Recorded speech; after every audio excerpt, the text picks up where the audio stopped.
네, 오늘 함께할 두 분의 전문가 소개해 드립니다. 휴먼자산운용의 윤여민 멘토 그리고 메리츠증권 여의도 영업부 금융센터의 이기택 멘토가 함께하겠습니다. 두 분 어서 오십시오. 안녕하십니까. 사실 어제 오후부터 이 소식은 뭐 메신저를 통해서라든지 여러 군데를 통해서 이제 들려오기 시작했어요. 삼성이 그 테슬라의 자율주행 칩을 생산하기로 했다니까 위탁 생산인 거죠. 이와 관련돼서 얼마 전에 이제 이재용 회장이 테슬라의 머스크를 만난 게 바로 이 얘기를 한 것이다. 이런 내용들이 지금 전해지기 시작하면서 장 초반에는 이와 관련된 회사들도 좀 움직임이 좀 좋았었는데 지금 좀 윗꼬리를 많이 다는 모습이긴 합니다. 다만 이제 삼성 주가는 크게 영향이 없는 것 같고요. 도리어 삼성은 뭐 7만 원대에 올라서더니 크게 못 오르는 것 같다. 8만 원은 이제 멀어진 거 아니냐 뭐 이렇게 말씀하시는 분들도 있고 이 이슈를 시장에서 어떻게 해석하고 있는지 얘기를 좀 들어보겠습니다. 윤여민 멘토에게 먼저 듣겠습니다. 네, 일단은 저는 이제 삼성전자 쪽에서도 특히 이제 파운드리 관련된 뉴스를 좀 봐야 되지 않을까라는 좀 생각을 하고 있고요. 특히 이제 파운드리 관련돼서 뉴스가 좀 많이 나왔습니다. 최근에 보게 되면 뭐 수율과 관련된 얘기들이 상당히 많이 나오고 있는데 일단 뭐 이건 분명히 뭐 삼성전자 자체에서 좀 공개했다기보다는 뭐 시장의 추정치라고 보시면 될 것 같고 지금 4나노 수율 같은 경우가 75% 이상 올라왔다라는 얘기가 좀 나오고 있습니다. 거의 뭐 TSMC와 수율 차이가 거의 좀 나지 않는다. 뭐 TSMC가 지금 한 80% 정도 되기 때문에 뭐 거의 따라잡았다는 얘기가 나오고 있습니다. 뭐 사실은 이제 4나노 같은 경우는 뭐 1월 초만 하더라도 50% 정도 있습니다만 75%까지 올라가면서 수율이 상당히 잡혔다라는 부분들 여기에 더해서 3나노 같은 경우는 이제 GAA 공법을 쓰면서 수율을 60%대까지 좀 끌어올렸다는 얘기가 나오고 있는데 일단 뭐 TSMC 같은 경우는 GAA 공법을 이제 2나노부터 쓸 것으로 보이고 있기 때문에 사실 TSMC도 이제 GAA 공법을 도입하게 되면 뭐 처음에 수율을 잡는 데 상당히 좀 어려울 것으로 예상이 되고 있고 그런 부분을 일단은 삼성전자 파운드리 같은 경우는 미리 좀 경험을 했다라고 좀 보시면 될 것 같습니다. 뭐 그런 측면에서 봤을 때 최근에 좀 수율을 잡히는 부분은 상당히 고무적이라고 볼 수 있을 것 같고 뭐 이런 측면에서 엔비디아라든지 퀄컴 같은 어떻게 보면 팹리스 회사 입장에서 보게 된다고 하면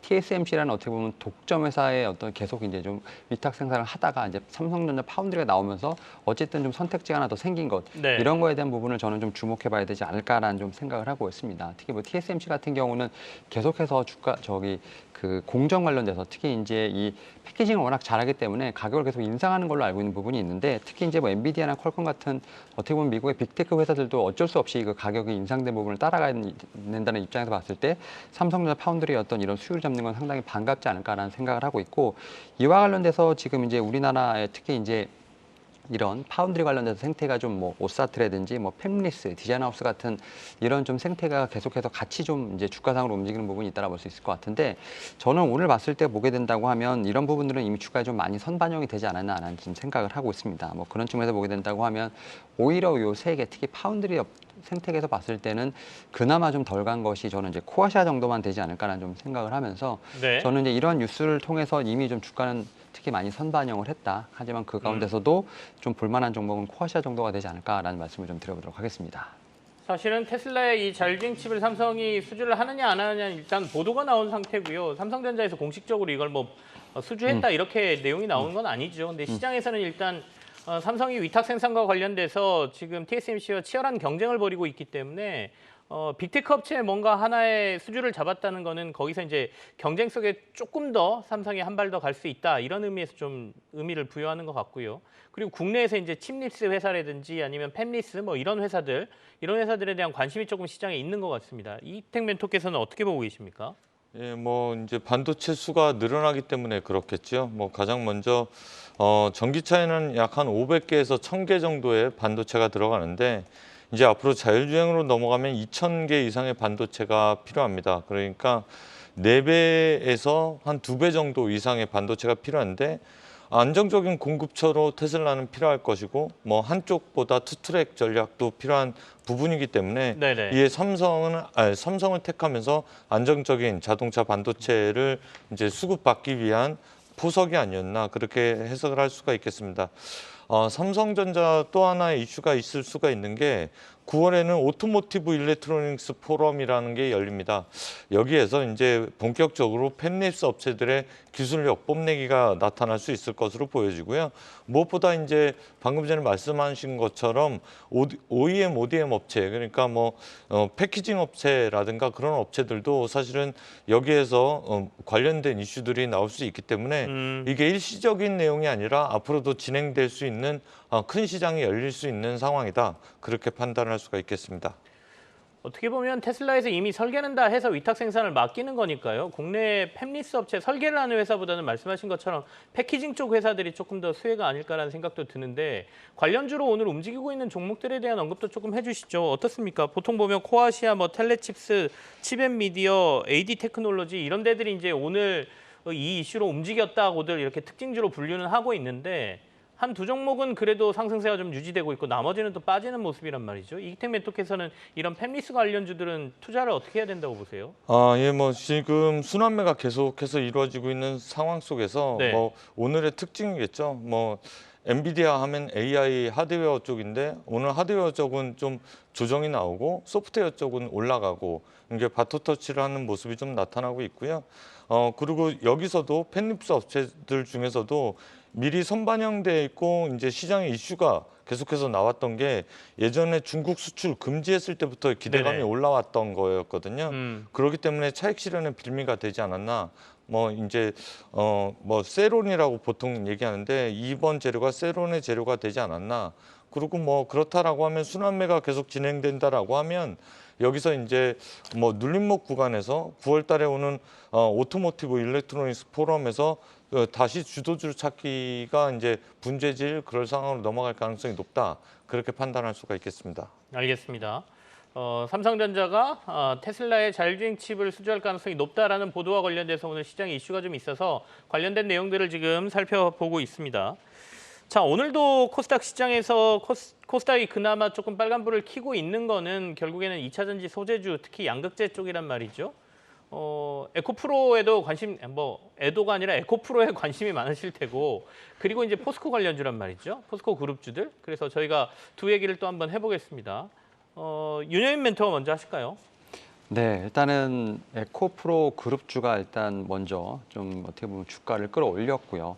그 뒤를 이어서 지금 지난주부터 포스코 그룹주에 제가 볼 때 상승세가 상당히 가파르다 볼 것 같습니다. 특히 뭐 포스코 그룹 같은 경우는 일단은 뭐 12일 날 어쨌든 간에 여러 가지 좀 이제 자료를 발표를 했고 2030년까지 투자를 뭐 120조 이상 하겠다. 뭐 이 부분에서 좀 2차 전지 소재 쪽으로 어떤 회사가 좀 탈바꿈되는 부분들 이런 부분들로 인해서 포스코 홀딩스라든지 포스코 퓨처엠이 오히려 지금 에코프로 BM을 좀 따라가는 형국이 아닐까라는 좀 생각을 하고 있고 어제 같은 경우 좀 특징적으로 이제 이 두 그룹 쪽에서의 어떤 순환매뿐만 아니라 오늘은 좀 쉬고 있습니다만 코스모 그룹까지도 좀 같이 좀 수급이 좀 붙었던 모습을 좀 볼 수 있을 것 같습니다. 결국 이제 그 안에서 제가 볼 때 뭐 순환매가 도는 부분들 결국 그런 측면에서 봤을 때 뭐 코스모 신소재라든지 코스모 화학까지도 어제는 조금 수급이 붙었던 점에서 봤을 때 결국 그 안에서 제가 볼 때는 계속해서 순환매가 돌고 있는 부분이 있지 않을까라는 좀 생각을 하는데 다만 좀 밸류에이션 측면에서 보게 된다고 하면 네네. 이제 양극재 쪽에서 보게 된다고 하면 아무래도 지금 상당히 뒤처져 있는 LNF가 좀 오히려 주가상으로 볼 때는 조금 더 좀 매력적인 부분이 아닐까라는 좀 생각을 합니다. 결국 이제 이거는 이제 양극재 쪽에서만 봤을 때 말씀을 드리는 거고, 그리고 최근에 보게 되면 이제 또 이 선순환 쪽에서 봤을 때 장비 다음으로 또 폐배터리 쪽까지도 움직이는 부분을 좀 볼 수 있습니다. 결국 이제 폐배터리 시장과 관련된 부분이 다시 또 주목을 받는 상황이기 때문에 어제 좀 제가 봤을 때 폐배터리 관련된 쪽에서 봤을 때는 코스모화학이 조금씩 움직였고요. 우리가 생각하는 뭐 성일하이텍이라든지 세비텍 같은 종목들 같은 경우는 최근에 좀 오랫동안 좀 쉬었기 때문에 오히려 이런 측면에서 봤을 때 주가에 좀 부담이 없지 않나라는 측면에서 봤을 때 뭐 양극재 쪽에서는 뭐 양극재 쪽 간의 어떤 선순환 또 이제 2차 전지 섹터 내에서 봤을 때는 오히려 지금 뭐 폐배터리 쪽에 대한 어떤 관심도 분명히 좀 필요한 시점이 아닌가라는 좀 생각을 하고 있습니다. 결국엔 양극재 시장이고 양극재 시장에서 그나마 조금 뒤처져 있는 게 LNF로 보인다. 그러니까 LNF 관심 좀 갖고 그 외에 제가 폐배터리 관련주들도 이제 좀 관심 가져야 될 때 아니냐 이런 말씀 주셨습니다. 이기택 멘토께서는 이 2차 전지 소재주들에 대한 투자 의견 요즘 어떻게 고객들에게 말씀하십니까? 예, 뭐 사실 포모가 올 수 있는 상황입니다. 어저께도 그랬고요. 시장이 이제 코스닥 같은 경우 900포인트가 넘어섰는데 75%의 종목이 하락하는 가운데 일어난 것이고 오늘도 그 연장선상입니다. 코스닥은 계속해서 상승을 보여주는 가운데 상승 종목 수는 450개 정도, 네. 하락 종목 수는 1,040개 정도가 나오고 있거든요. 이렇다라는 것은 분명히 쏠림 현상이 있다라고 보여지고요. 뭐 안티를 하는 것은 아닙니다만 뭐 그렇다고 해서 하루아침에 뭐 K-팝이 없어진다거나 K-뷰티가 없어진다거나 임플란트가 식립을 안 한다거나 송 배전반이 없어진다거나 그렇지는 않을 것입니다. 언젠가는 순환 고리에서 한 고리가 또 연결될 것이기 때문에 뭐 사실은 이러한 수급들이 쏠림 현상이 풀리면 결국에는 실적에 동반된 종목들은 다시 또 눌림 목에서 재차 올라갈 수 있는 자기 차례를 기다리는 투자가 좀 필요한 것이 아닌가 네. 그렇게 보여지고요. 뭐 쏠린다 그래서 달리는 말에 올라타는 것보다 사실 지금은 이제 계산기를 두드리면서 실적에 맞춰서 주가가 저평가돼 있는 쪽을 좀 보고 3분기 하반기 그리고 내년도에 지금 주가는 말이 안 되는 종목들이 몇몇 있으니 그러한 쪽을 노리는 것이 더 현명한 투자가 아닌가 그렇게 보여지고 있습니다. 어쨌든 2차 전지주에 대한 부담감을 호소하시는 분들도 있고요. 투자 못해서 아쉽다. 아까 포모라고 말씀하셨는데 여러 가지 심리가 이제 남아있죠. 요즘 시장에서 가장 도는 밈이 저거 아니겠습니까? 에코프로 있냐 없냐? 있으면 성공한 투자자고 없으면 실패한 투자자 뭐 이렇게들 말씀하시는데 워낙 한쪽으로 쏠림이 심해서겠죠. 그리고 시세가 나오고 있으니까요. 그래서 부럽기도 하면서 다시 들어가야 되나 아쉽기도 하고 없는 사람들 입장에서는 굉장히 고민되는 시장인 거는 맞는 것 같습니다.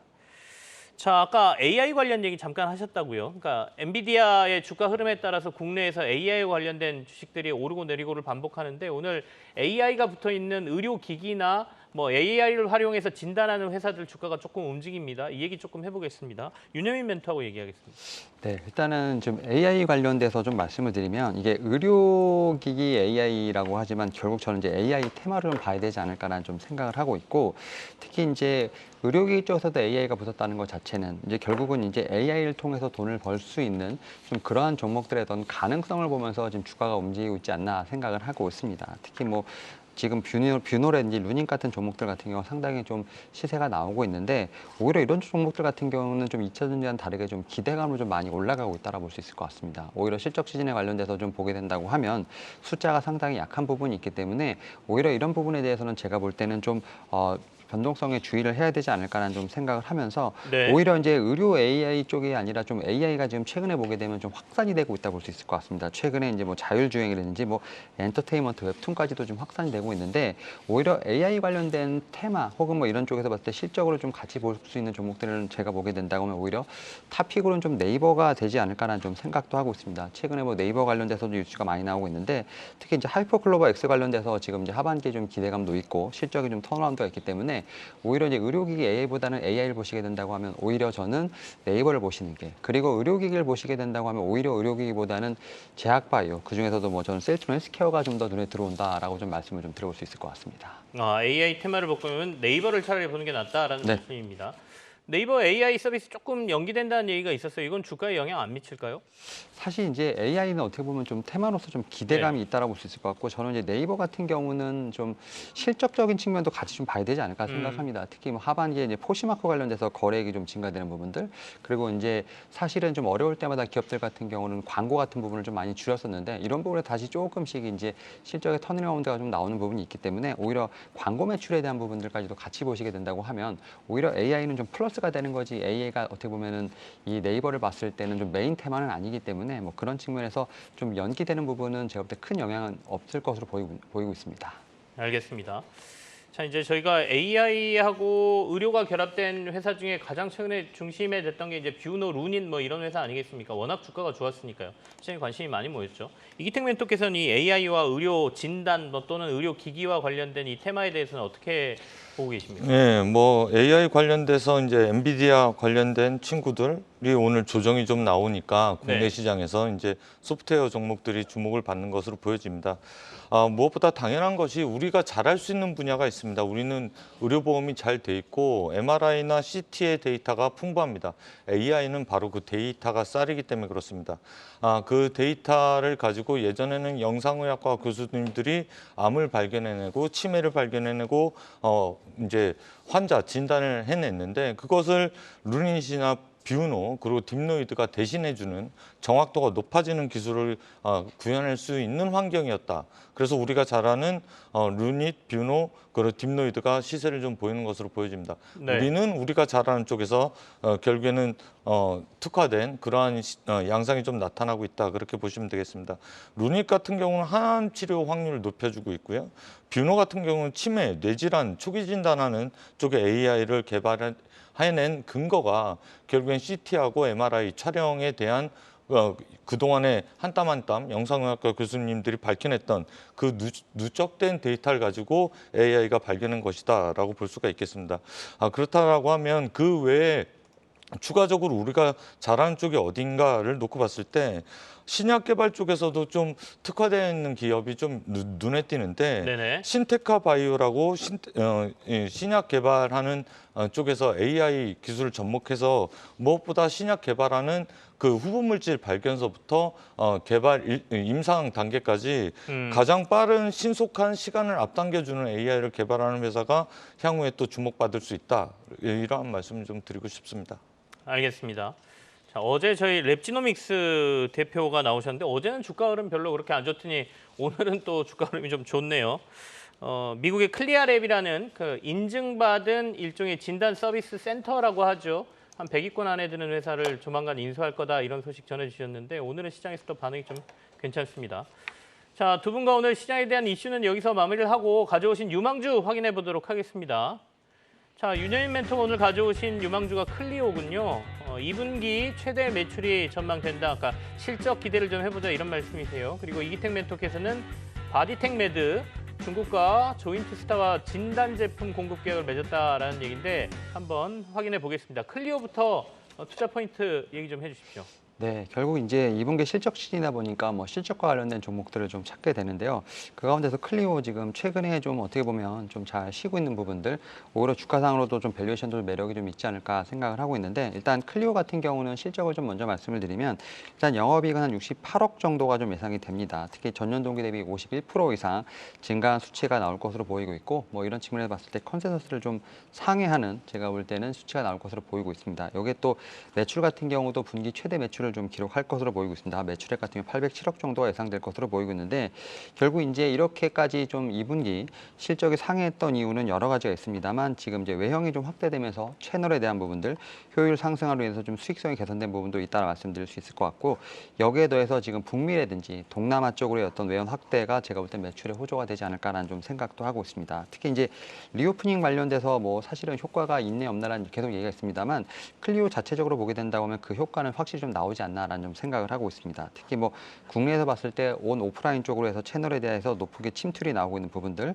이런 걸 또 특히 이제 브랜드 경쟁력이 이어지면서 좀 실적이 좀 원전하게 좀 반영이 되고 있다 볼 수 있을 것 같고 특히 일본이라든지 중국 쪽에서 제가 볼 때 매출이 살짝 부진한 부분도 있겠습니다만 미국이라든지 동남아가 이런 부분을 제대로 좀 커버하고 있다라고 좀 말씀을 드릴 수 있을 것 같습니다.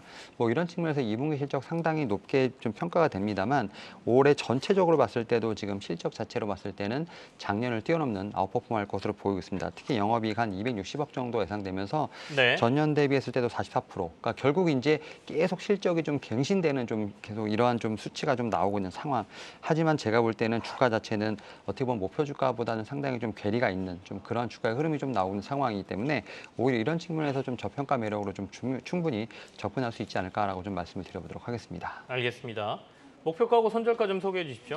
네, 목표가는 지금으로부터 좀 한 20% 이상 업사이드는 지금 네네. 25,000원 좀 말씀을 좀 드려보도록 하겠고 손절가는 17,000원 제시하도록 하겠습니다. 클리오에 대한 투자 의견을 저희가 들었습니다. 1차 목표가는 25,000원, 손절가는 17,000원 제시하셨으니까요. 여러분 투자하시는데 참고하시길 바라겠습니다.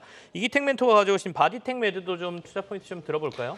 예, 뭐 이제 코로나 엔데믹 이후에 주가가 형편없이 조정이 나왔죠. 그럴 만한 했고 시장의 센치도 좋지 않았습니다. 가장 많이 돈을 벌던 시절이 지났기 때문에 그런데요.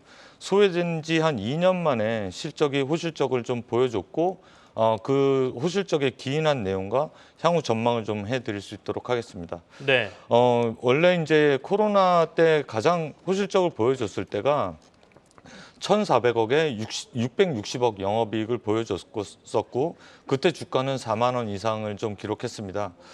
작년에 1,100억에 247억 정도 영업이익을 냈는데 올해 1분기 때 300억에 한 50억 정도 영업이익을 내 보이면서 비수기임에도 불구하고 호실적을 보여줘서 코로나 다시 이제 재발하면서 확대되면서 그러한 것들이 나타날 수 있는 환경이 아닌데 어떻게 되는지 좀 보니 코로나 제품이 아닌 걸로 호실적을 좀 나타냈다라는 게 고무적이다라고 말씀을 드릴 수가 있겠고요.